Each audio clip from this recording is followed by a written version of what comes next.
Did you hear about the lady who got crushed by a 600-pound fridge and she survived?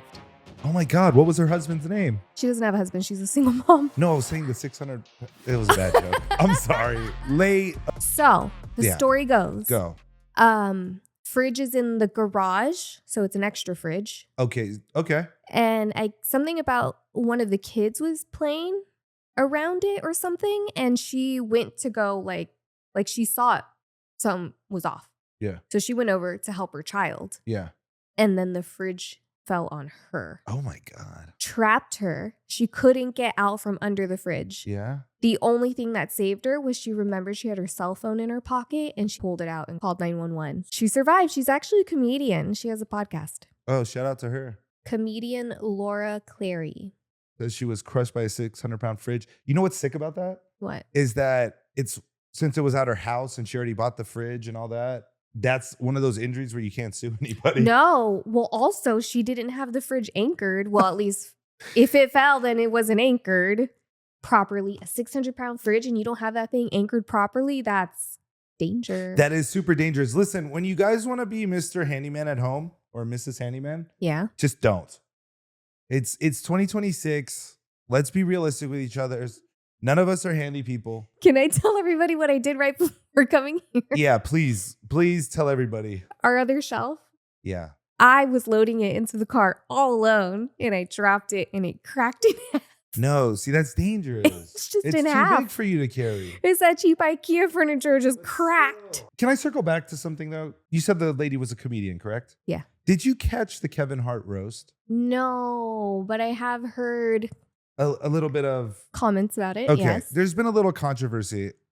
About what? Tell me, since I didn't watch it. Let's rewind back to last year where Tom Brady had his roast. Okay. And remember, everybody, Kevin Hart was there, all the Tom's friends, and they went pretty hard about Tom's ex-wife, Giselle. Oh, yeah. They kind of stayed away from the kids, but they really hammered that, would you say? What? Like hammered the Giselle going after Yeah, her wife. I remember that. I remember that being a big thing. I grew up a little bit different. If you roast somebody, you can roast how they look, all that. You kind of stay away from family, right? Yeah. Okay. And then the pretty easy one, you stay away from race or, it's probably best not to say anything. Mm-hmm. Okay. Fast forward to Kevin Hart. Can I say that it's nuanced though? Because if it's Kevin Hart's close friend and he wants to say something about the wife because they all know, then it's nuanced. Then that person, he might not care. But somebody he doesn't really know, you can't say anything. Sure. That's Agreed. what I'm saying. I'm just saying Agreed. It's like a little nuanced, right? Agreed. Yeah. So Kevin has his roast. Yeah. Now, there's been a little backlash because a lot of the white comedians were hammering, some might say, or a lot might say, they weren't very tasteful. That actually is like part of being a comedian, right? Sure. You got to get creative. Yes. Now, Tony Hinchcliffe and Shane Gillis and all these guys that are really hot right now, they did not hold back. Also, Brady did not hold back on Kevin Hart's wife. Okay. Now. So shot for shot there? Shot for shot. But my question is comedy at a point where nothing is off limits? Are we just getting to that point where we can talk about kids? No, I don't think that should. I don't think that should happen. It's a little bit. I don't think you should ever talk about someone's kids. Yeah, or like when Tom was like, "Hey, like trying to," you'll see in the clip right here how he's trying to like hit on the wife in a way, and you even see Brady, and you're like, Brady, like, what's up, girl? It's just a little cringe. Yes, a lot, I would say. Because Interesting. they're all laughing, but you guys got to remember something about actors. Yeah. And especially if you get in a relationship with one. How can you ever trust their emotion? They're That's actors. True. I think about that all the time. How do you know when they're being truthful? Yeah. How do you ever know? Yeah. If they're laughing on stage, that's crazy. What's the difference with laughing on a movie set, on a theater stage? What's the difference? You have to cry on command. You have to laugh on command. You have to feel sad. Yeah. So if they're all laughing on stage, sure, it looks good. It looks good for TV. They're all professionals. But that doesn't mean that everybody's cool with that, especially when it's broadcasted to the nation. It is a tough spot to be in because you want to be a good sport. Yeah. Go along with it. But yeah, when somebody does cross the line, what do you do? Look, this year has been weird with that because you had the Drewski situation, right? Where he dressed up like Erica Kirk and he did the whole white face thing. He didn't dress up like Erica Kirk. He just dressed up like a white face. Yes. He said he did not dress up like anybody particular. And to be honest, I didn't think his was so bad. I didn't think it was nasty. You want to bring another example of when comedy goes wrong? Yeah. That whole Lion King joke. Yes. That one, the guy who made the joke, then he said, you guys know that song at the beginning? You want to know what it translates to? And he said, it just translates to, look, a lion or something like that. And he got sued. He got sued for like $7 million. Yeah. So you have to watch out what you say, number one. I think he's still in like the lawsuit, and the guy who's suing him is basically just offended. And what's crazy is that when you do translate the song, it basically translates to the same thing. Not verbatim, but the guy who wrote the song is offended. Look, there's a lion. He feels like the whole thing was disrespected on, and it's just like, it was a joke. And it's funny. It actually was a funny joke. I thought it was hilarious. I thought it was funny too. I was more shocked though that the guy sued him. Because it's like, what are you so mad about? He's offended because the joke disrespected the song. Or the song? Understandably. But he's a comedian and he made one funny joke. Relax. See, that one I understand. That's a tasteful joke. Yeah, he didn't say anything bad. And you can still you can still get dirty with jokes, and you can still be funny, or you can still be raunchy. You know, there's some people that push race jokes a little bit. Yeah. But when you get down and dirty. I just thought of another comedian. Okay, go on. Oh, no, I can't say this one. But listen, I can't say this one on camera. To me, when you get down and dirty like that, and in the nooks and crannies of like dirty one. Families and then no, wives, it's not that dirty. Yeah, it's like, come on, bro. Like, you got to get better. You gotta be better than that. I can't even remember his name, but he makes a joke, and the punchline is "homeboy, baby girl," and that's all I'm gonna say. Okay, that's all I'm gonna say. You guys write in the comments who that is. Look it up if you want, if you know who it is. You know, after the roast, Kevin Hart, he went straight to Vegas. Yeah, he likes to play blackjack. Yeah, he was in Vegas. Yeah, he's done a stand up on that. What? How he has a big split and a big split. Yeah, in blackjack where he had 100,000, it went to 200,000, 300,000. It's a whole monologue joke thing he's got. Oh, he actually has a bit on him gambling. Yeah, well, Kevin Hart's on a bunch of poker shows. He's a known player. He likes to play. He likes to mix it up. And he plays high stakes poker, like way up there. Okay. The original roast was in Vegas, Krystal, with Dean Martin and all them in the 70s. Oh, damn. Yeah, they had a big hall and they all got up there in suits. I can only imagine what that looked like. Everyone with a cigar. Oh, you never seen it? And a drink. No, I've never seen it. No, you have to see it. These are classics. Just look how it was set up. Frank Sinatra was big on the roast. Dean Martin, Red Fox. That's how it was set up. They were all on stage. And then, see? Oh, yeah. It's like a panel. Yeah. And that's how they did it. And then they would just fire off jokes. How they do it now is good. It's just, it seems like people want to get the dirtiest they feel like that's the best way to get a laugh. Where not always. It's better to be more creative. Yes. I think. Right? Yeah. Get really creative and get in there that we have to think, and then we go, oh, right? Like that shot. Where it goes over your head. Right. You got to think about it for a second. Instead of like a cheap joke, and it's just like. Then it's like, all right, you're going to make I guess I got to watch it. You guys check it out. Write in the comments what you think. It's the Kevin Hart roast. It was on Netflix, I believe. I think so, yeah. So listen, it was better than what I saw this weekend. She's going okay, hey. So anyway, did you catch the brand risk event this week? The what? The brand risk. What's that? Do you guys know what that is? Okay. What is that? This is what Jake Paul has done. Oh, Jake Paul and Logan Paul, when they started these Instagram boxing or these influencer boxing. I almost checked out, and on a normal day, I would have checked out when you said Jake Paul, but I got to stay in. Listen.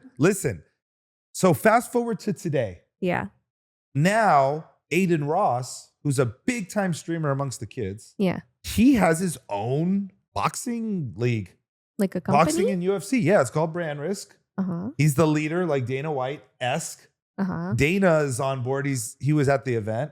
So anyway, Aiden gets the Instagram, whoever's hot right now on Instagram or TikTok, and they duke it out in the ring. And it's been quite successful since it started. Who are the fighters? Recently, Johnny Manziel. Okay. Bob Minery. Ray J fought. Super Hot Fire fought against Ray J. So these are not...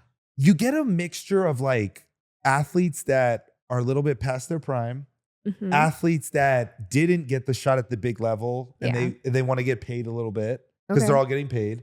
A lot of influencers. That's basically it. Like whoever has got some motion, basically. It's bringing me back to Austin McBroom. Same. When he tried doing it. Exact same. But it blew up in his face. It blew up in his face because he couldn't pay.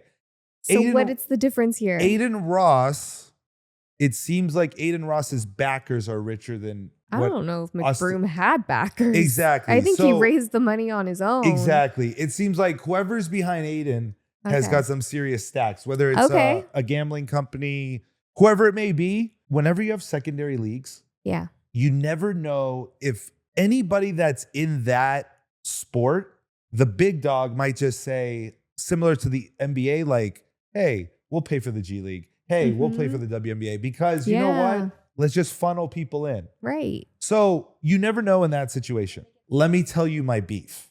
Okay, what's your beef? Okay, so Aiden's created this league.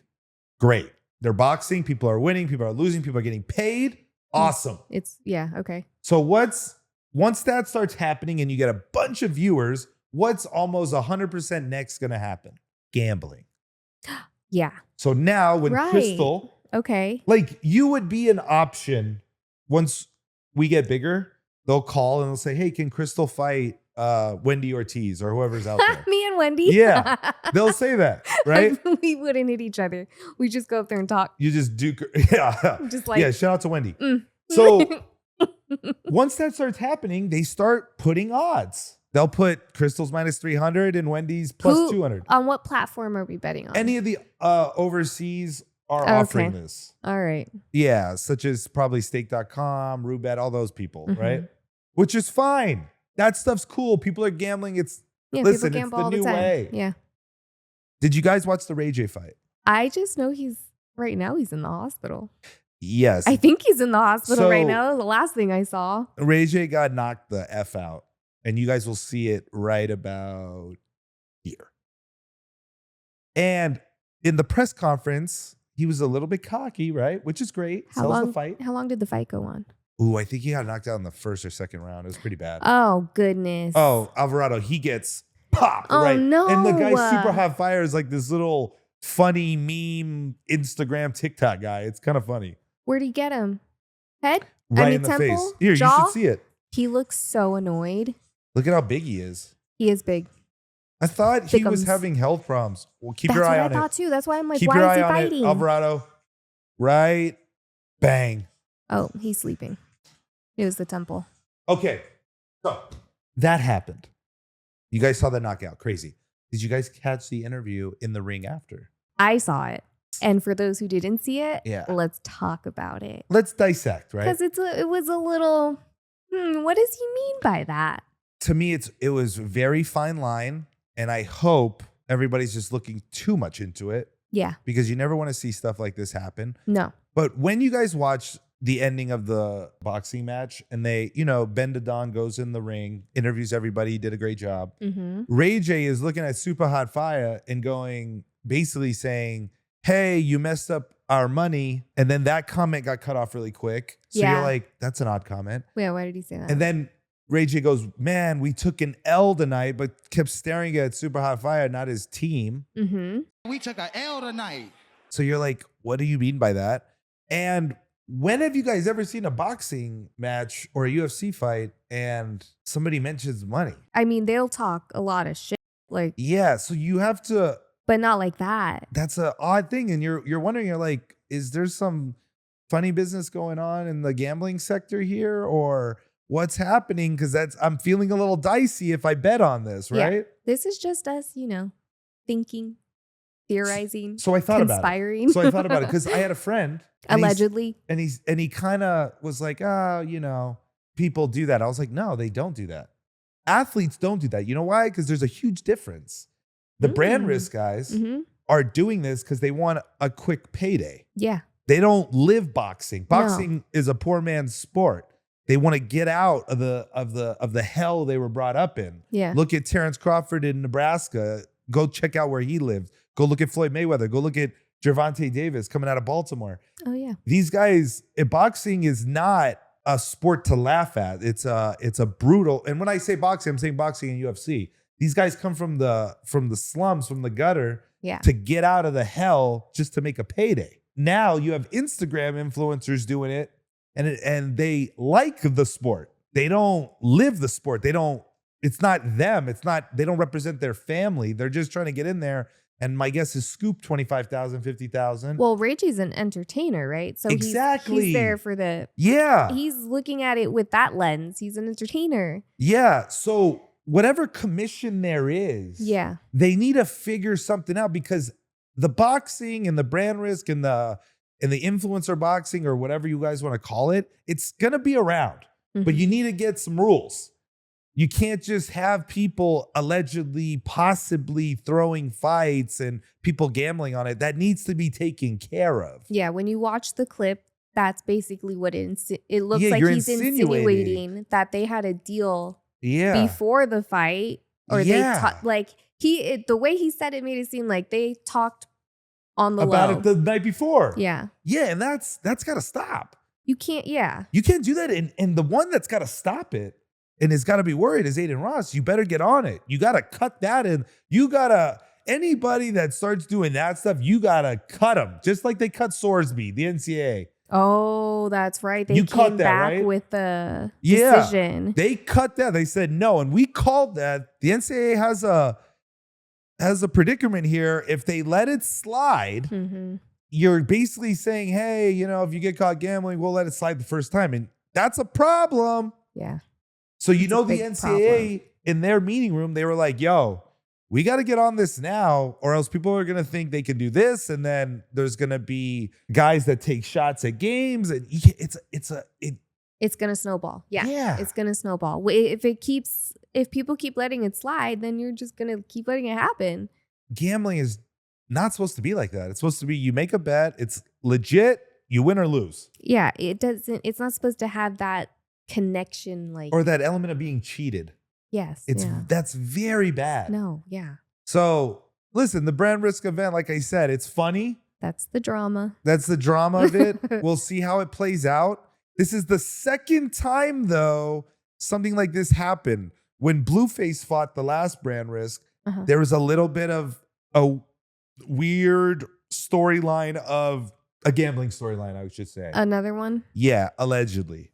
I don't like that. It's not good. It's bad. But these kids laugh it off. But it is going to be really messy when you have influencers and entertainers all up in the mix. So it's going to get, you're right. They need to you need to have rules. Lock it in. Same as boxing. Yeah, keep it tight. You can't have that, Krystal. Don't let them have power. Yeah, if people are going to take their money that they work for and gamble on you, same as like they gamble on games for football or baseball. Right, yeah. And listen, there's winning or losing. There's more losing, of course. Oh, yeah. But you don't get cheated. That's not right. Exactly. It's a bad thing, and it needs to be stopped now, because they have brand risk has got a good thing. You got to stop it now. You got to cut that and find out who your bad apples are and get rid of them.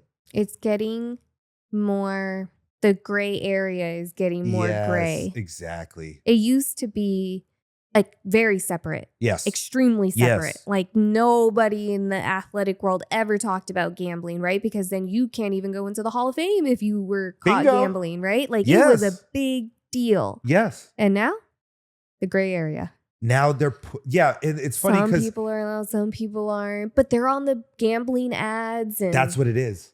See, the people that are pushing it are the ones, like we said, they aren't part of the sport. They're new to the sport at an adult age. Yeah. And they've already had their profession that they're getting paid, TikTok, whatever it may be. And like Krystal said, it's the ones that are pushing the line are the ones in this sector. Yes. Now, we've had our instances with the NBA, but that's a different story. But this little sector, it's going to grow and people are going to tell each other, hey, man, just throw the fight. We'll make an extra 100K. Exactly. And that's all they're going to say. And people are going to buy into it. And they then don't what's care. the point? Like, you think they care about their 1-0, 2-0 record on an brand risk? You know what I mean? These gambling sites can't be sloppy either, because then you're going to lose the trust of the people and they're not going to go gamble on your site. So actually, I didn't even think of that. It's actually a double-double, right? Yeah. The gambling site can be looked at as like, hey, man, they're offering sketchy bets. Don't do that. Let's go to the other one. So they can't be sloppy either. There has to be an agreement. We'll see if it happens.